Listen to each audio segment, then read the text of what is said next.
भगवान का नाम, भगवान का रूप, भगवान का धाम और भगवान की लीला, ये चार चीजें अनंत मानी जाती हैं।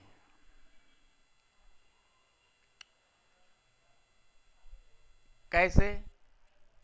बोले अपना शास्त्र कहता है कि पाताल लोक में शेष भगवान अपने 1000 फनों से भगवान का नाम स्मरण, भगवान का रूप दर्शन, भगवान के धाम का स्मरण और भगवान की लीला का स्मरण कब से कर रहे हैं, इसका कहीं कोई लेखा जोखा नहीं है और कब तक करते रहेंगे इसका भी कोई लेखा जोखा नहीं है। इसीलिए इसको अनंत कहते हैं। आप देखिए, मामूली 2 लाख नाम जपने से वृंदावन में हरिदास जी अमर हो गए और ठाकुर जी उनके गोद में पधारे। बताइए, मात्र 2 लाख नाम प्रतिदिन जपते थे और तब उनको इतना बेनिफिट हुआ, इतना लाभ हुआ। हरिदास जी यवन दक्षिण भारत के संत थे।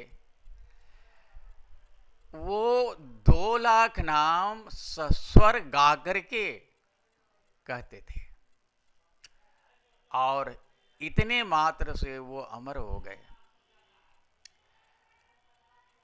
लोगों ने मृत समझ करके उनको जल में डाल दिया, इतना पीटा नाम लेने के कारण।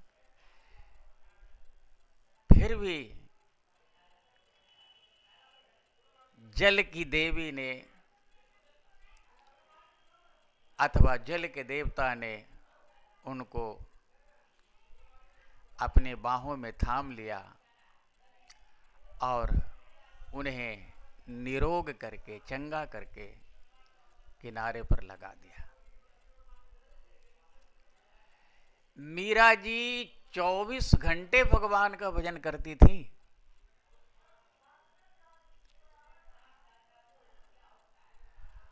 और उसका प्रतिदान ठाकुर जी प्रतिदिन देते थे। प्रतिदिन ठाकुर जी मीरा को दर्शन देते थे।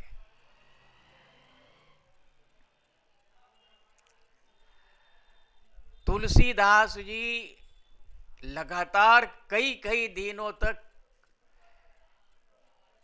नाम जप ऐसा करते रहते थे, ऐसा करते रहते थे कि कुटी से भी बाहर नहीं निकलते थे।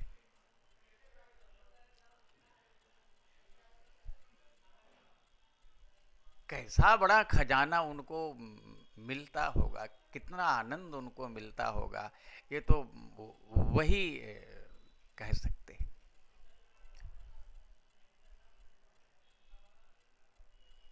दक्षिण भारत में एक संत हो गए महाराष्ट्र के, इनका नाम है नरसी भगत। ये दिन रात राधे गोविंद इन शब्दों का उच्चारण करते रहते थे।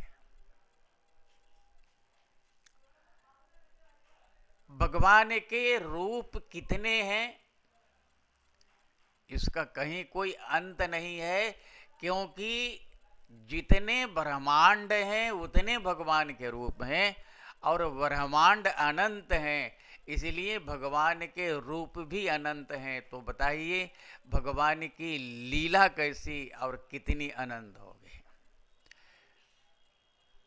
कोई भी ऐसा नहीं है जो भगवान की लीला को पार पा सके, भगवान की के धाम के बारे में जान सके, भगवान का नाम पूरी तरह से जान सके।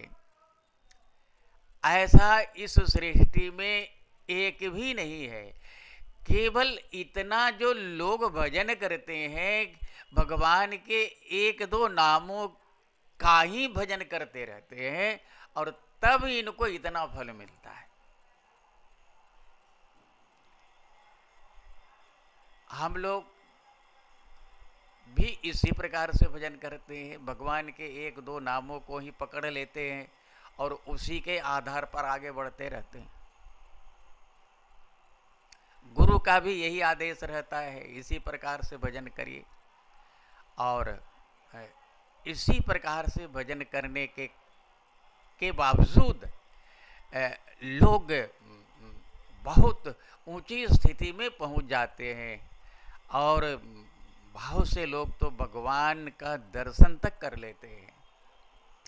और यही मानव जीवन की सार्थकता है कि हम भगवान तक एक ही जन्म में पहुंचने का प्रयास करें, और यह संभव है।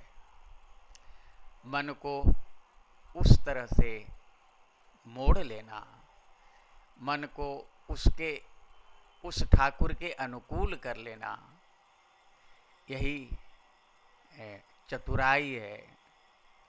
तुलसीदास जी कहते ना, राम ही भजहि सो चतुर नर।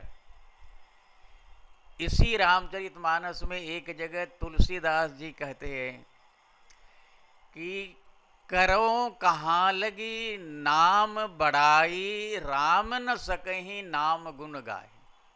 अब सोचिए कि ठाकुर जी स्वयं अपने नाम को नहीं गा सकते, नहीं कह सकते, तो उनके जीव कहाँ से कह सकते हैं। इसलिए हम लोग ठाकुर जी से जुड़ें और प्रेम से भगवत भजन करते हुए अपने इस मानव शरीर को सफल करें। इन्हीं शब्दों के साथ धन्यवाद। नारायण।